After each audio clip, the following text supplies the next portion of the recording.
Is it rolling? It is, yeah. Okay. You said you imagined asking me questions most of the time? Yeah, since this is the first episode, and so there's no real context for it. Like, what are we doing here? Right, And yeah.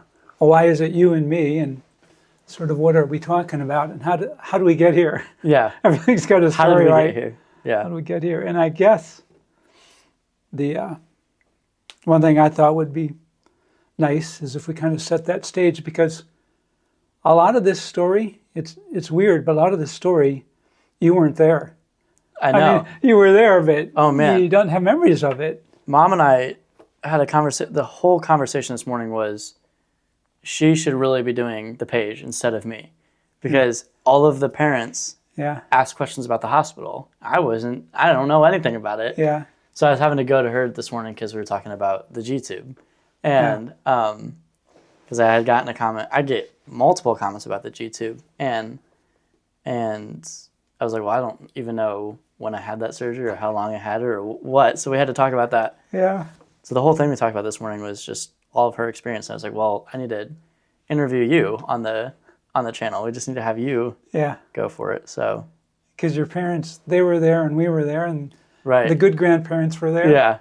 And but you were obviously there, but you don't recall it. So a lot of this journey that you've been on, what's your earliest memory? Oh man, from the Limerick Place house, like just from I don't even know. Oh, the place that you guys lived. Yeah, by Carroll. Yeah. So how old would you have been? 5 or 6 maybe. We moved out when I was 7. So all of your first 3 surgeries, those were over with. Yeah, don't remember any of that. Yeah.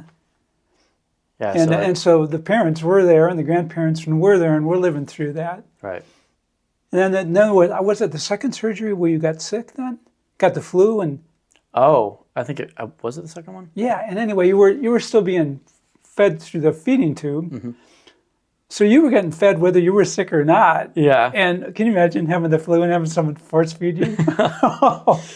Now can you just how horrible that would be? And then when we realized that was happening, I think were you getting ready for you were just getting ready for the surgery. It wasn't afterwards, right? I wasn't there. Yeah, and was it the Fontan? The Fontan was the third surgery. So the second one was the Hemi Fontan. Yeah, Hemi Fontan. The Glen now. So you're getting ready for it. You're in the hospital. You're starting to throw up. And before we really put it together, you've been fed several times, throwing up each time. Yeah. Because you were getting the flu. Oh man. Awful. I'm glad you weren't there, actually. Oh, I know. I'm so glad I don't remember any of that. Anyway, so we were there. You weren't, and I was just thinking this morning, because I know you've been putting together your Half Heart Mission YouTube channel, mm-hmm. and TikTok maybe more so. TikTok is mainly the. See, I'm a little older, so I'm still more with the YouTube channel. But and I was just thinking, when did you start to sort of realize that? Wait a second, the things people talk to me about, my doctor's appointments, which I go, yeah, this isn't sort of what my friends are going through. Right. And then when did you start to realize, hey, what's happening here? What's going on?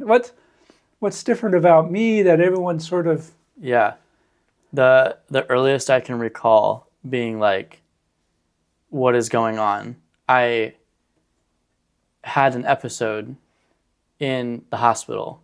It was on it was right after an echo. And so they're like, oh, we have to catch it now. So how old would you have been?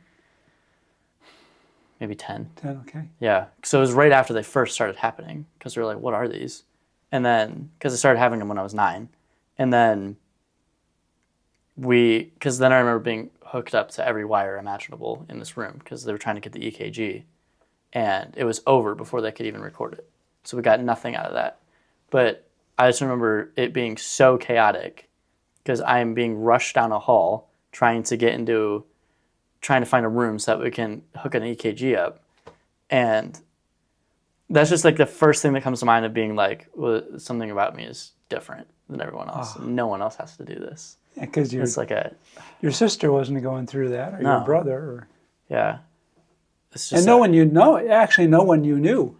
No, right, yeah. Because you didn't know any other Right. And so like starting this page has been such an interesting way to see how, okay, I'm not the only one that's going and getting checkups every 6 months for, like, none of my friends go every 6 months to go get their heart checked. Their heart checked. But even then, when they're 10, 11, 12, as I remember, you didn't make anything of it. It was just sort of something you did, but you didn't maybe even take it that seriously. Right. So I had just gotten a comment where someone had said, they put it, how did you deal with the trauma of it growing up? And I was like, trauma? I was like, I don't even remember it. Yeah. When I was growing up, my parents never even talked about it. So I never had this like, this is a big deal and you need to watch yourself when you go play. Yeah. I would go play sports and golf and basketball and like, because I was playing basketball by the time I was 6, 7 years old. Yeah. And then I didn't think anything of it because I was like, well, I can play basketball and no one's telling me, hey, wait, don't do that. That's bad for your heart. Yeah. So I never even thought until I was 12 years old, like, oh, wait, maybe I need to watch myself a little bit. All the things that you were dealing with actually, or your mom was, like you were real sensitive to temperature. Mm-hmm. And, you would have periods where you would kind of be weak and not feeling strong. And those were just, you weren't really aware that was probably related to something else. You just, it was so normal that you never even thought of them as unusual. Right. Yeah, because that's just what it was. That was just life, and I hadn't lived anything other than that. So I didn't know anything different. So when you would get tired a little bit quicker, you just weren't worried about that. Right. Yeah. Yeah. Growing up, and like especially when I started playing basketball at a higher level, so like high school basketball and stuff, that's when I realized I cannot go as hard as everyone else, even though all I want to do is go as hard as everyone else. Yeah. Just because of that competitive drive. It was like, I have to, like when we're doing sprints up and down the court, I'm like, I got to win this. Yeah. And then I'm dead last because I can't run as hard as everyone else. And then I realized, okay, I can't do those at all because because then the next drill we do, I can't even participate in because I'm just wiped out from it. So having to bend that a little bit was... But you didn't seem to get really frustrated by that. Right. Yeah. I've always been able to, because it's always been the easiest excuse ever. Because I'm like, why can't you do this? Heart condition. I'm like, oh, okay. Everyone just backs off. They're just like, oh, okay, trump card. Yeah, right. I'm just like, I can get out of a lot of things. But it didn't seem to frustrate you. Like, oh man, they're all doing this wind sprints. And I can't do it. Yeah. What was the dynamic there? Like, you never seem to get depressed about that. Right. And that's something that Ghazali, my cardiologist, has been talking about a lot. The last time I went to him, he said, I'm his most positive patient. And it's just always been, it's always just been kind of ran in our family. Like we are mainly more positive. So, but I knew, like, especially in basketball, like I knew I was different, but I was never like, well, I can still, like, it would have been different if they were like, if I was like, well, I can't shoot threes anymore because, like, then I would be more depressed because, but if it's sprinting up and down the court as hard as you can, then I'm like, well, I could do without that. But I don't know. There's just been, I've always just tried to have a way more positive outlook on it because it does no good to just be depressed and feel sorry for myself about it. So I saw a comment on Facebook, and this guy said, I'm new to the group. It was Fontan patients over 18.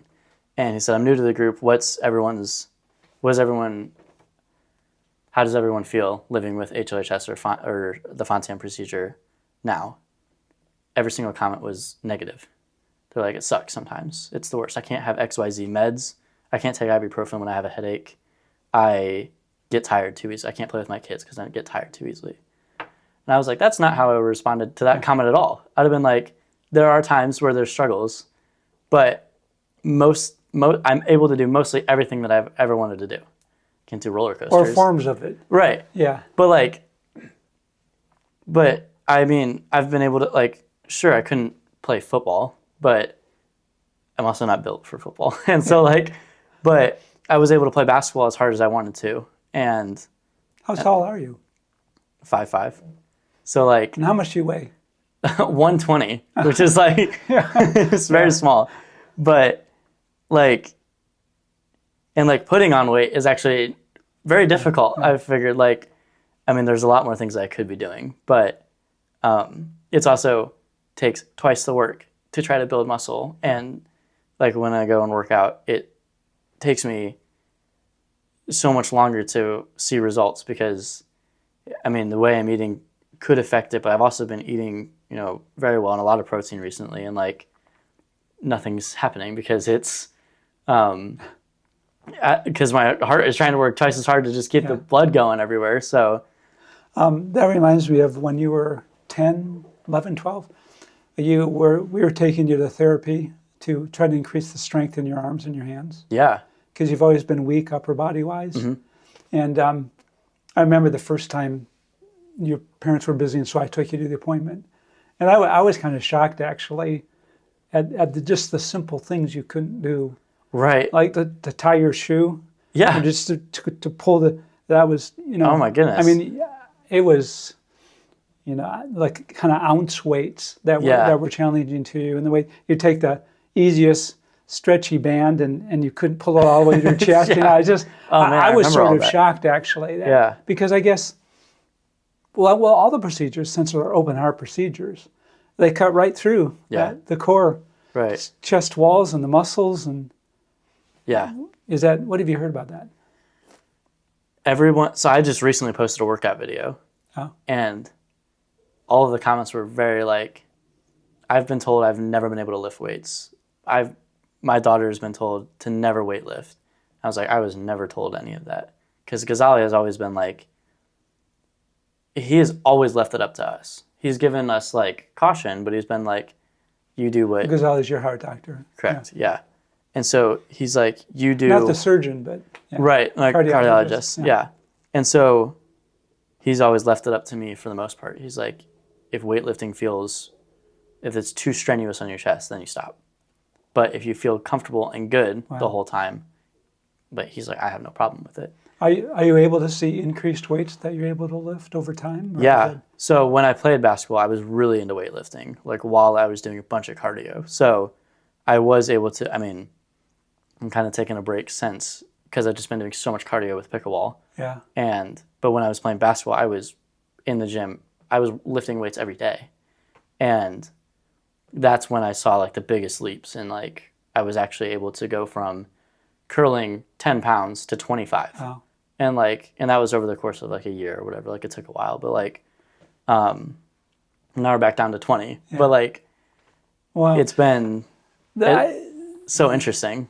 now one thing that always kind of surprises me too is that your positivity isn't because you don't deal with symptoms. Like, wasn't it just like 5 weeks ago you were at a pickleball tournament and had an episode, Yeah. and you were like in the semifinals, I know. went to play, and then all of a sudden Yeah. it just wasn't there. You couldn't play, and you were on the ground. I was, And the medical staff. oh man. Yeah, because it's one of your heart rate rhythm problems, and so you were kind of lost your sense of equilibrium and weakness, and Yeah. created a little panic there. A little bit. right? Yeah. And so it's not because you haven't dealt with it. It's Right. just you just have found a way through it, kind of like to do everything you possibly can. Right.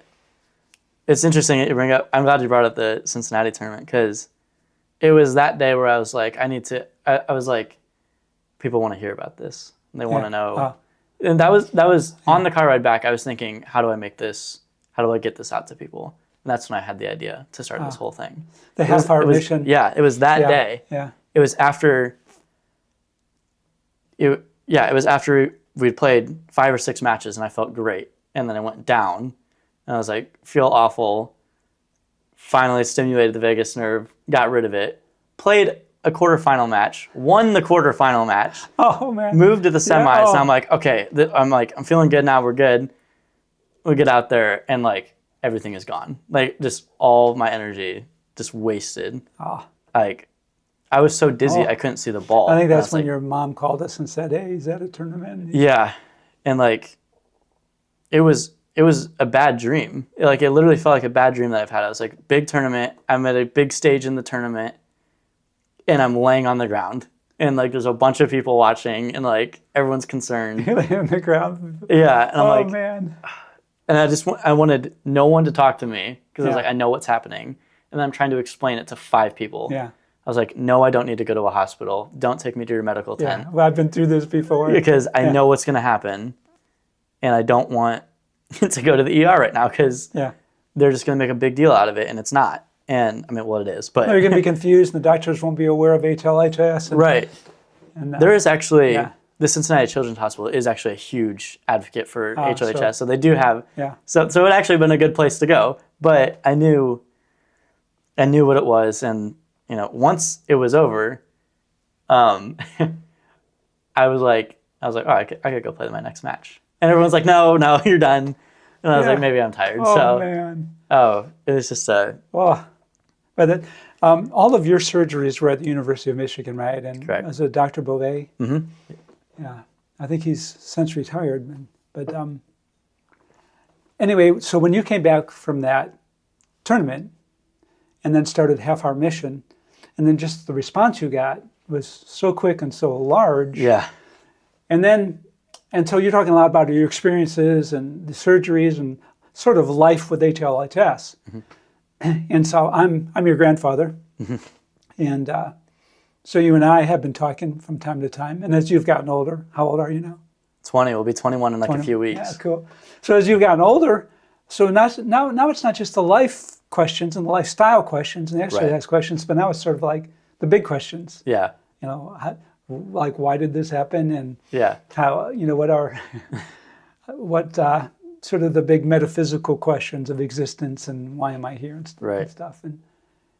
And so as we started to talk about those, we realized that with Half Hour Mission, and you're talking about life with HLHS, and then there's sort of all the much bigger questions that are kind of their own subjects and their own Right. themes, and so sort of those questions, and that we began to talk about, how can we address those, because they're kind of heavy and you got to be kind of ready to listen for them and right. want to get into that kind of a discussion. And so but you've also, in the last year especially, really been thinking about those things, Yeah, the serious life questions about, I've got half a heart, and what will my life look like, and how long will it be, and Right. am I settled with this side of things as well? Like, you're very enthusiastic about the things you do and the life you have, and but definitely last year have really, really wondered and asked about a lot of questions, pondered all the big questions. yeah, And so we just thought that maybe this thing that we're starting here, sort of, this is Michelangelo's Creation of Man, painting behind us, that I think hangs in the Sistine Chapel, right? I think it does. And anyway, so we thought that this is where we begin to ask those questions, and rather than just lay out a lot of the sort of answers before there's questions, like there's no good answer to a question that's not been asked. yeah, right. So I thought that maybe we would begin with just a lot of questions, Yeah, sort of what your thoughts are about life and death and God and religion and the things you've tried and the things that haven't worked and the things that do work, the things you still are just beginning to have questions about, yeah, and how you were raised and when the questions began. And so you got Half Hour Mission, and then we've got what we've been calling the third question, Yeah. because we've been talking about how what you've been going through, you don't even really get to the questions about God before you ask a couple other questions. right. So all of philosophy and the whole history of debate about these things sort of boils down around 3 different questions. And the first question is, do I exist? That's the, I think Yeah, yeah. So the first question is, obviously before you can ask anything else, is, do I exist? Mm-hmm. Is there some way that this is just all sort of not happening. And then the second question is, if I exist, is there an external reality? Like, does the world exist, or are we a virtual reality? So you get, do I exist? Does an external world exist? And then you get to does God exist? Yeah. And then after that, you start to break down religions and Right. different philosophies. So the first two questions are pretty much very internal. That it doesn't really do a lot of good to read, because those all might be imaginations. Right. So that first one of do I exist is the first question. Second is there an external world? The third is there a God? And that's why we call this the third question. Yeah. And so that's kind of the lay of the land for Half Heart Mission and for the Third Question podcast. Yeah. And in this first episode, I just wanted to sort of get the sense of where we are and how we came here and who you are and who I am, and the context for our future conversations. Yeah. That's awesome. That good? Yeah. All right. That's perfect.